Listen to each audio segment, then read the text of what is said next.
நாம் இன்று வாசிக்க கேட்ட இந்த பகுதியிலிருந்து ஒரு வசனத்தை வாசிப்போம். யோவான் 13ஆம் அதிகாரம் 15ஆம் வசனம். நான் உங்களுக்கு செய்தது போல நீங்களும் செய்யும்படி உங்களுக்கு மாதிரியை காண்பிப்பேன். நான் உங்களுக்கு செய்தது போல நீங்களும் செய்யும்படி உங்களுக்கு மாதிரியை காண்பித்தேன். அவர் என்ற மாதிரியை நமக்காக வைத்து போனார். 1 பேதுரு 2:21 நாம் இப்படி வாசிக்கிறோம்: ஏனெனில் கிறிஸ்துவும் உங்களுக்காக பாடுபட்டு நீங்கள் தம்முடைய அடிச்சுவடுகளை தொடர்ந்து வரும்படி உங்களுக்கு மாதிரியை பின்வைத்து போனார். இயேசுவின் அடிச்சுவடுகளை நாம் தொடர்ந்து வரும்படி நமக்கு ஒரு மாதிரியை வைத்து போனார். ஆண்டவரை நாம் தொடர்ந்து அவருடைய வழிகாட்டுதலின்படி நடக்க வேண்டும் என்பதை அவர் விரும்புகிறார்.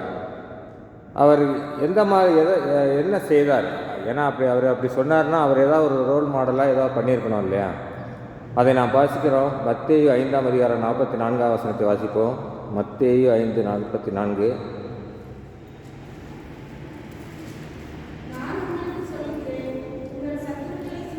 உங்கள் சத்துருக்களை சிநேகியுங்கள்,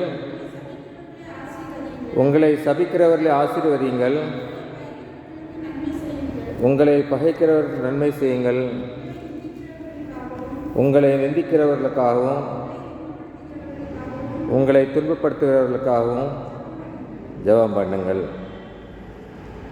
உங்களை நிந்திக்கிறவர்களுக்காகவும் உங்களை துன்பப்படுத்துகிறவர்களுக்காகவும் ஜெபம் பண்ணுங்கள். இது ஆண்டவர் நம்மை பார்த்து சொன்னது. இந்த மாதிரியை தான் அவர் பின்தொடர் சொன்னார். ஒருவன் மற்றவர்களுக்கு போதிக்கிறான் என்றால் அந்த வழியிலே அவர் நடந்தால் மாத்திரமே அதை பார்ப்பவர்கள் என்ன பண்ணுவாங்க?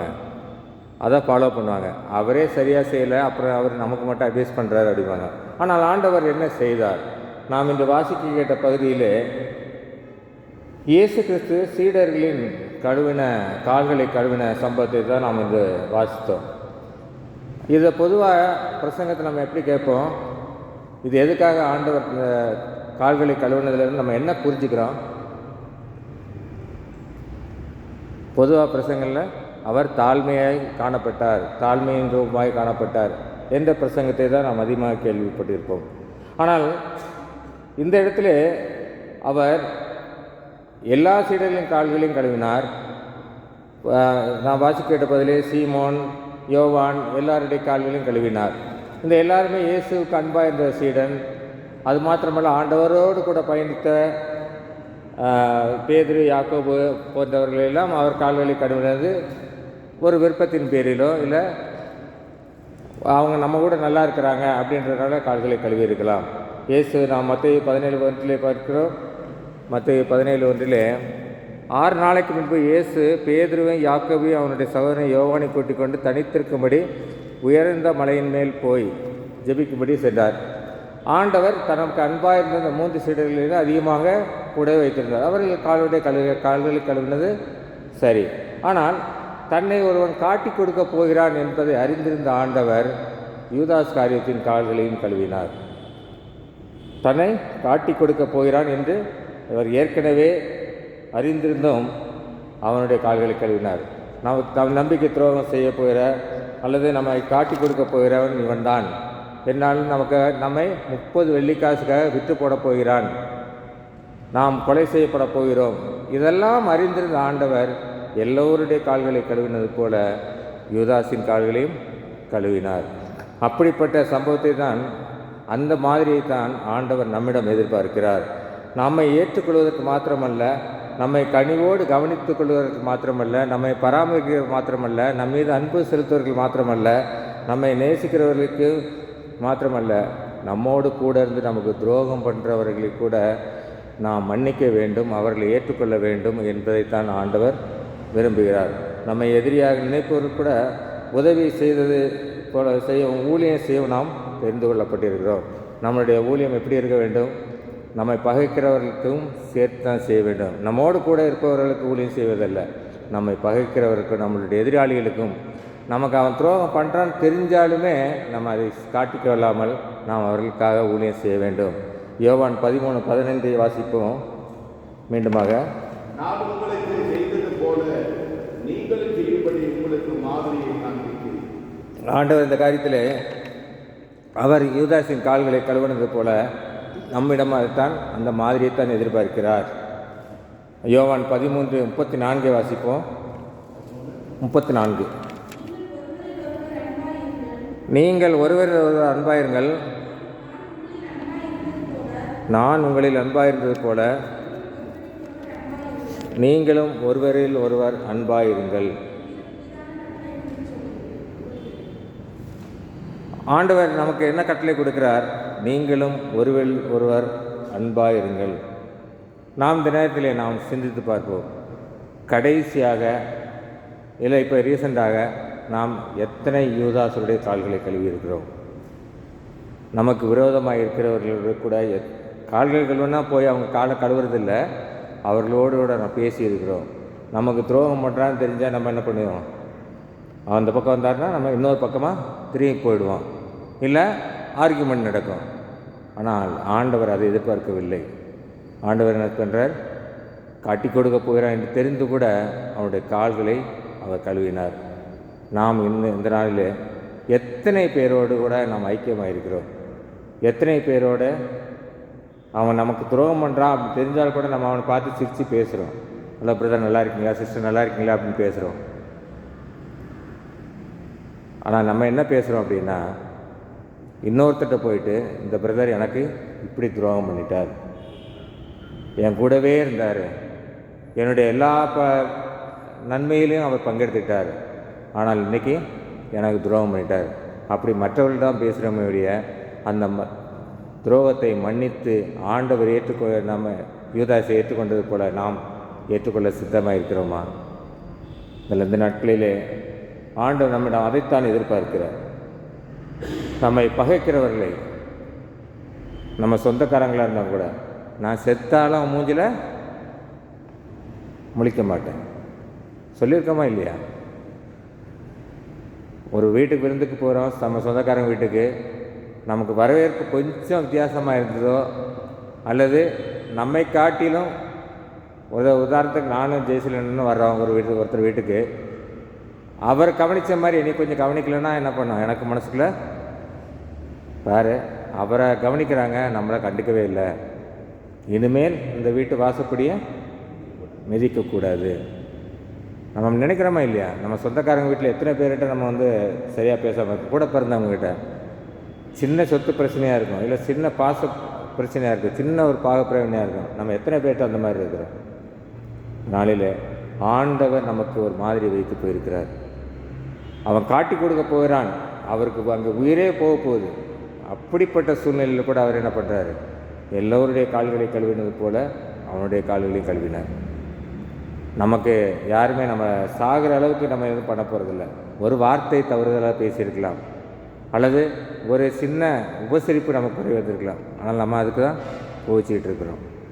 ஆண்டவர் நாளிலே அதையெல்லாம் நாம் சீர்தூக்கி பார்த்து அவர்கள் நம்மிடம் தேடி வருவதை காட்டிலும் நாம் அவர்களிடம் சென்று அவர்களோடு ஐக்கியப்பட்டிருப்பதை தான் ஆண்டவர் விரும்புகிறார். இந்த யூதாஸ் காரியத்து அவன் ஆண்டவர்கிட்ட பழகலை, ஆனால் ஆண்டவர் அவனை தேடி அவனையும் கால்களை கழுவினார். அவனோடு கூட எல்லாரும் 11 பேரோட எப்படி இருந்தாரோ அதே போல தான் யூதாஸோடு கூட இருந்தார். நாம் அப்படியே இருக்கிறோமா? நம்ம கூட பிறந்தாங்க 5 பேர்னா 5 பேரோட ஒரே மாதிரி பழகி இருக்கோமா? நாளிலே நாம் அதை கொஞ்சம் சிந்திப்போம், ஆண்டவரிடம் வேண்டுதல் செய்வோம்.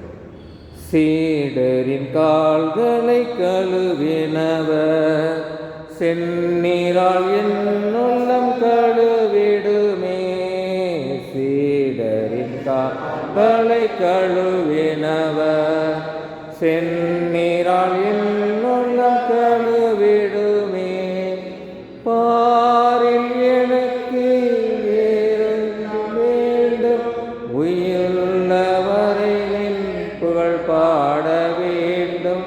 பாரில் எனக்கு வேறென்ன வேண்டும், உயிருள்ளவரை நின் புகழ் பாட வேண்டும்.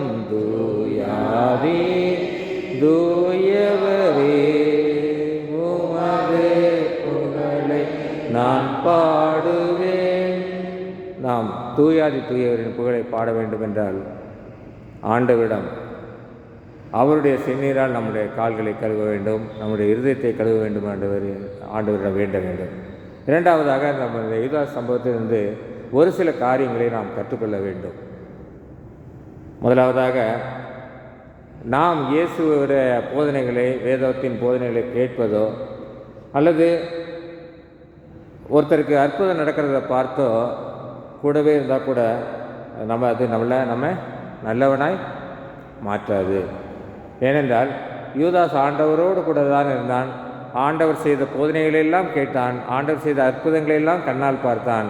ஆனாலும் அங்கே அவனுடைய இருதயம் மாறவில்லை. நான் கோயிலுக்கு வரேன், ரெகுலராக ஆண்டவருடைய வசனத்தை கேட்குறேன், ரெகுலராக பைபிள் படிக்கிறேன், ரெகுலராக நான் ஜெபிக்கிறேன் அப்படின்னு நம்ம சொல்கிறதுனால அங்கே நமக்கு மீட்பு கிடைக்காது. யூதாஸுக்கு அப்படி தான் மீட்பு இல்லாமல் போயிடுச்சு. ஆண்டவர் கூட தான் இருந்தான், ஆண்டவர் சொன்ன போதனைகள் எல்லாம் அவனும் கேட்டான். அதனால் நாம் கூட போதனையை கேட்பது மாத்திரமல்ல, அவர் சொன்ன மாதிரியை நாம் பின்பற்றும் போது மாத்திரமே நமக்கு மீட்பு கிடைக்கும். இரண்டாவதாக, பண ஆசை ஒருவனை அழிவுக்கு நேராக இட்டு செல்லும். எல்லா ஆசைகளை காட்டிலும் பண ஆசை எல்லா தீமைக்கும் வேறாக இருக்கிறது. பணத்தை பொருளாசைனும் சொல்லுங்க, விக்கிரகம். பண ஆசைதான் அங்கே யூதாஸை அவன் ஆண்டவரோடு பிரித்தது. 30 வெள்ளிக்காசுக்கு ஆசைப்பட்டான், ஆண்டவரை காட்டி கொடுத்தான். அவனுடைய இந்த உலகத்தின் ஆஸ்தியைக்காக அவன் ஆண்டவரை காட்டி கொடுத்தான், விண்ணக வாழ்வை இழந்து விட்டான். நாமும் கூட பணம் நமக்கு தேவைதான், ஆனால் பண ஆசை நமக்கு தேவையில்லை. நமக்கு குடியிருப்பதற்கு நல்ல ஒரு வீடு, நல்ல வசதிகள் இருக்கிறது. ஆனாலும் ஆசை, இன்னும் ஆசை, இன்னும் ஆசை என்று அதிகமாக ஆசைப்பட்டு நாம் பணத்தின் பின்னால் ஓடும்போது தான் அது ஆண்டவரை விட்டு நம்மை பிரிக்கிறது. 6 நாளும் வேலைக்கு போகிறோம், 7ஆவது நாள் ஓட்டி கொடுக்குறான், டபுள் சேலரி அப்படின்னா நம்ம என்ன பண்ணுறோம்? சர்வீஸை கட் பண்ணிட்டு வேலைக்கு போகிறோம். அந்த பண ஆசை தான் யூதாஸை ஆண்டவரை விட்டு பிரித்தது. மூன்றாவதாக, இயேசுவால் நான் அழைக்கப்பட்டேன் என்று சொல்லுகிற அனைவருமே ஆண்டவருடைய மீட்பை பெற முடியாது. அழைக்கப்பட்டவர்கள் அநேகர், தெரிந்து கொள்ளப்பட்டவர்களோ சிலர். யூதாஸ் கூட எல்லா சீடர்களையும் அழைத்தது போல ஆண்டவர் யூதாஸையும் அவர் தான் அழைத்தார், அவரோடு கூட பயணித்தான். ஆனாலும் அவரோடு கூட விண்ணக வாழ்வை அவனால் அடைய முடியாமல் போயிற்று. நாம் கூட இயேசு என்னை அழைத்தார், இயேசு என்னை, நாம் நிறைய நியூஸ் யூடியூப்லாம் பார்க்குறோம், எத்தனை ஊழியக்காரர்கள் இயேசு அழைத்தவர் தான், ஆனால் பின்மாற்றத்தில் உள்ளாகி போகிறார்கள். நாம் இயேசுவோடு கூட அவருடைய மாதிரியை தொடர்ந்து பின்பற்றினால் மாத்திரமே ஆண்டவரோடு கூட நாம் இருக்க முடியும். நான்காவதாக, ஊழியத்தின் பாதையிலே பணியில் இருப்பவர்கள் அனைவருமே மீட்பு கிடைக்கும் என்று நாம் எதிர்பார்க்க முடியாது.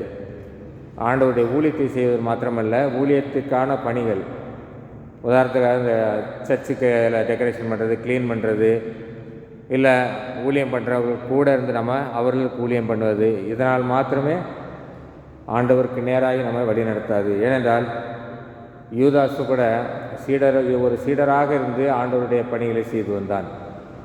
ஆனாலும் கடைசியில் அவன் விண்ணக வாழ்வை அடைய முடியாமல் போயிற்று. அடுத்ததாக, வரங்கள் ஒருவனை மீட்புக்கு நேராக அழைத்து செல்லாது. ஆண்டவர் 12 சீடர்களை அனுப்பும்போது எல்லா வரங்களையும் கொடுத்தார். ஏன்னா நீங்கள் அதாவது சுகமளிக்கும் வரம் கொடுத்தார், மாத்திரமல்ல ஞானஸ்நானம் கொடுக்கக்கூடிய கிருபையை கொடுத்தார், எல்லாவற்றையும் கொடுத்தார். நீங்கள் உங்களை பார்க்கும்போது பேய்கள் அவர்களை விட்டு போகும் என்று சொன்னார். இப்படி எல்லா வரங்களையும் கொடுத்தார். எல்லா வரங்களையும் யூதாசும் வைத்திருந்தான். ஆனாலும் கடைசியில் என்ன, விண்ணக வாழ்வை அவனால் அடைய முடியவில்லை. நாம் கூட நம்மால் ஆண்டவர் எனக்கு அந்த வரம் கொடுத்துருக்கார், இந்த வரம் கொடுத்துருக்கார், ஜெபிக்கிற வரம் கொடுத்துருக்கார், பாடக்கூடிய வரம் கொடுத்துருக்கார், எல்லாம் கொடுத்துருக்கிறார். ஆனால் ஆண்டவருடைய மாதிரியை நாம் அதற்கு பயன்படுத்துகிறோமா, ஆண்டவருடைய மாதிரியை நாம் பின்பற்றி செல்கிறோமா என்பதுதான் அங்கே குறிப்பிடப்பட்டிருக்கிறது. அடுத்ததாக, பதவிகள் ஒருவனுக்கு மீட்பை தராது. இந்த பதவிகள் என்பது யூதாஸ் காரியத்தினுடைய நிர்வாக திறமையை பார்த்து அவனுக்கு என்ன பதவி கொடுத்துருந்தாங்க? ட்ரெஸரர் போஸ்ட் பதவி, பொருளாளர் பதவி. ஆண்டோடைய ஊழியத்தின் பாதையில் நடக்கிற எல்லா காரியத்துக்கும் பணம் செலவு பண்ணுறது, எல்லாத்தையும் பண்ணது யூதாஸ் தான். அவனுடைய நிர்வாக திறமை இருந்தது. ஆனாலும் அந்த பதவி அவனை பரலோகத்துக்கு நேராக இழுத்து செல்லவில்லை. பதவி எப்பவுமே பரலோகத்துக்கு நேராக இழுத்து செல்லாது. நாம் ஆண்டவரோடு எப்படி இருக்கிறோம் என்பதைத்தான் ஆண்டவர் எதிர்பார்க்கிறார். மாத்திரமல்ல, அனைத்து சீடர்களுமே இயேசுவோடு கூட இருந்தார்கள், இயேசுவின் மீது சாய்ந்திருந்தார்கள், சிலர் எல்லாரும் இருந்தார்கள். யூதாஸும் அப்படி தான் இருந்திருப்பான். ஏன்னா அவன் தான் ட்ரெஸர், நல்ல போஸ்ட் வேறு. ஆனாலும் இதயத்தால் இணையாமல் இருந்தால் அங்கே மீட்பு கிடைக்காது. உடலளவில் அவர்களோடு ஐக்கியப்பட்டு கட்டிப்பிடித்து எப்படி இருந்தாலும் இதயத்தால் அவர்கள் இணையாமல் இருந்தால் அங்கே மீட்பு கிடைக்காது. ரெண்டாவது, யூதாஸ் இஸ்காரியோத்து எச்சரிக்கையை அலட்சியப்படுத்தினான். என்ன பண்ணா, உங்களில் ஒருவன் என்னை காட்டி கொடுப்பான் என்று ஆண்டவர் சொன்ன போது அவன் என்ன பண்ணியிருக்கணும்? அவனுக்கு திருந்திருக்கணும். ஆனால் அந்த எச்சரிக்கையை அவன் அலட்சியப்படுத்தினான். நமக்கு கூட எத்தனை எச்சரிப்பு செய்திகள் நாம் கேட்கிறோம். கன்வென்ஷன் கூட்டத்துகளில் அநேக ஊழியக்காரங்க வந்து எத்தனை எச்சரிப்பு செய்திகள் கொடுக்கிறார்கள். ஆனால் நாம் என்ன பண்ணுறோம்? ஒரு காதில் கேட்டு ஒரு காதில் விட்டுட்டு போயிடும். அலட்சியப்படுத்துகிறோம் என்பதை விட அதற்கு நாம் முக்கியத்துவம் கொடுப்பது கிடையாது. ஏதோ செய்தி சொன்னாங்க, பைபிளிலிருந்து சொன்னாங்க, அப்படி தான் நினைக்கிற முடிய இது நமக்காக சொல்லப்பட்டது என்று நாம் நினைப்பதே இல்லை. இந்த எச்சரிக்கையை யூதாஸும், ஒருவேளை அந்த எச்சரிக்கையை வார்த்தையை கேட்டு அவன் மனம் மாறி இருந்தால் அவன் ஆண்டவரோடு கூட இருந்திருப்பான். ஆனால் அங்கே அவனால் பரலோக வாழ்வை அடைய முடியவில்லை. அது மாத்திரமல்ல, ஞானஸ்நானம் பெறுவதனால ஒருவன் பரலோக ராஜ்யத்துக்கு நேராக செல்ல முடியாது. ஏனென்றால் யூதாஸ் இஸ்காரியோத்து கூட யோவான்ஸ்நானால் திருமுழுக்கு பெற்றவன். மூழ்கி ஞானஸ்நானம் பெற்றால் பரலோகத்துக்கு போயிடலாம், இல்லை அப்படி ஞானஸ்நானம் பெற்றால் பரலோகத்துக்கு போயிடலாம். அதல்ல, நாம் ஆண்டவரோடு மூழ்கி இருக்கிறோமா என்பது தான் அங்கே தேவை. அது மாத்திரமல்ல, மக்கள்கிட்ட நல்ல பேர் இருக்குது அப்படின்னு சொன்னால் மாத்திரம் பரலோகத்துக்கு போக முடியும். ஏன்னா யூதாஸ் இஸ்காரியோத்துக்கு சீடர்களோடு கூட நெருங்கி பழகக்கூடிய வாய்ப்பு இருந்தது. அவனுடைய நிர்வாக திறமையை பார்த்து சீடர்கள் அவனை நன்றாக மற்ற சீடர்கள் அவனை பாராட்டியிருக்கலாம், நல்ல மதிப்போடு இருந்திருப்பான். ஆனால் அது எல்லாம் அவனை மீட்புக்கு நேராக அழைத்து செல்லவில்லை. நாம் யூதாஸ் இஸ்காரியோத்திடமிருந்து அவனோட சம்பவத்திலிருந்து நாம் இப்படிப்பட்ட காரியங்களை தெரிந்து கொண்டு அவற்றிலிருந்து விலகி ஆண்டவர் சொன்னது பிரகாரம், ஆண்டவருடைய வழிகாட்டுதலின்படி, அவருடைய வார்த்தையின்படி நம்முடைய சத்துக்களை சிநேகிக்க வேண்டும், நம்மை பகைக்கிறவர்களுக்கு நன்மை செய்ய வேண்டும், எல்லாரோடு கூட நம்ம கூடுமானால் யாவரோடு கூட சமாதானமாக இருக்க வேண்டும். 1000 பிரச்சனைகள் வரலாம், என்ன பிரச்சனைகள் வந்தாலும் ஆண்டவர் கூட ஐக்கியமாக இருக்கிற நாம் அவர்களோட சமாதானமாக இருக்க வேண்டும். அப்படி நம்ம சமாதானமாக இருக்க முடியலன்னா ஆண்டவர்கிட்ட போயிட்டு மன்னிப்பு கேட்டு நமக்கு சமாதானத்தை அல்லது அந்த மன்னிக்கக்கூடிய வரங்களை நாம் ஆண்டவரிடமிருந்து பெற்றுக்கொள்ள வேண்டும். அப்படி நாம் பெற்றுக்கொண்டால் மாத்திரமே நாம் இவ்வுலகத்தில் வாழ்வது மாத்திரமல்ல, விண்ணக வாழ்வை பெற முடியும். இயேசுவே சீடர்களின் கால்களை கழுவின போது, யூதாஸின் கால்களை கழுவினது போல நாமும் கூட நாம் வணங்குகிற கடவுளே துரோகிகளுக்கு மன்னித்தார், துரோகிகளின் கால்களை கழுவினார். ஆனால் நாம் எப்படி இருக்கிறோம்? இந்த நாளிலே நாம் அதை கொஞ்சம் சிந்தித்து பார்த்து நாம் எங்கெல்லாம் வழி விலகி இருக்கிறோமோ அதையெல்லாம் சரி செய்து ஆண்டவருடைய விண்ணலைய வாழ்வை நாம் பெறுவதற்கு முயற்சி செய்ய வேண்டும். கர்த்தர் தாமே இப்படிப்பட்ட வார்த்தைகளை ஆசீர்வதிப்பாராக. நாம் அனைவரும் எழுந்து நின்று நம்முடைய விசுவாசத்தை அப்போஸ்தலர் விசுவாச பிரமாணத்தின் மூலம்